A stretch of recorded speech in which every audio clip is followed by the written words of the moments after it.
আসসালামু আলাইকুম প্রিয় ভাইরা, সবাই কেমন আছেন? আশা করি সবাই ভালো আছেন। তো দেখতেই পাচ্ছেন অনেক দিন পর আমি আবার আজকে আমার গাড়িটা নিয়ে আসলাম সার্ভিসিং সেন্টারে ওয়াশ করার জন্য। তো আমার গাড়িটা অনেক ময়লা হয়েছে, বৃষ্টি হয়েছে, তো সেজন্য আমি গাড়িটা ওয়াশ করার জন্য নিয়ে আসলাম। শুধু গাড়ি চালালেই হয় না ভাই, গাড়িটা নিয়মিত ওয়াশ করতে হবে, গাড়ির যত্ন নিতে হবে। গাড়ির যত্ন করলে গাড়ির আয়ু বাড়ে।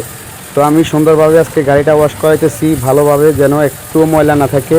ভাইকে বলেছি আপনাকে দরকার হলে আমি 100 টাকা বাড়তি দিব, আপনি একেবারে সুন্দর করে নিজের মন মতো করে ওয়াশ করেন। তো ভাই এটা সুন্দরভাবে ওয়াশ করতেছে, অনেকক্ষণ ধরে এই যে দেখতেছেন এখন শ্যাম্পু মারতেছে, কত সুন্দর লাগতেছে ভাই গাড়িটা। কিছুক্ষণ পর চকচকাবে আমার পুরান গাড়িটা। তো এই গাড়িটা দিয়ে আমি চলি, আমার ফ্যামিলি চলে, সবাই দোয়া করবেন। এই গাড়িটা আমি কিস্তির উপর কিনেছি, যেন আমি তারা বলে ভাইরাল করে দেবো, তারা বলে কে করে দেবো ভাইরাল, তারা মোবাইল চাইতে পারবো তোমরা মোবাইলে, তো তারা বলে তোমরা দোকানের নাম কি? দোকানের নাম কি জানো না? Italian servicing centre. তো আমার গাড়ি প্রায় শেষের দিকে, এই যে এখন শ্যাম্পু মারতেছে, শ্যাম্পু মারি পানি মারতেছে, কত সুন্দর আমার গাড়িটা চকচকাইতেছে ভাই, একটুও ময়লা নাই। এই যে আপনারা দেখতেছেন কত সুন্দর করে আমার গাড়িটা ধুয়ে ফেলতেছে, যেন মনে হইতেছে আমার গাড়িটা অনেক হাসতেছে ভাই। সত্যিই আমার কাছে অনেক ভালো লাগতেছে, কারণ গাড়িটা পরিষ্কার থাকলে আমার কাছেও ভালো লাগে। এখন বর্ষাকাল, সেজন্য আমি গাড়িটা প্রতি মাসে সপ্তাহে একবার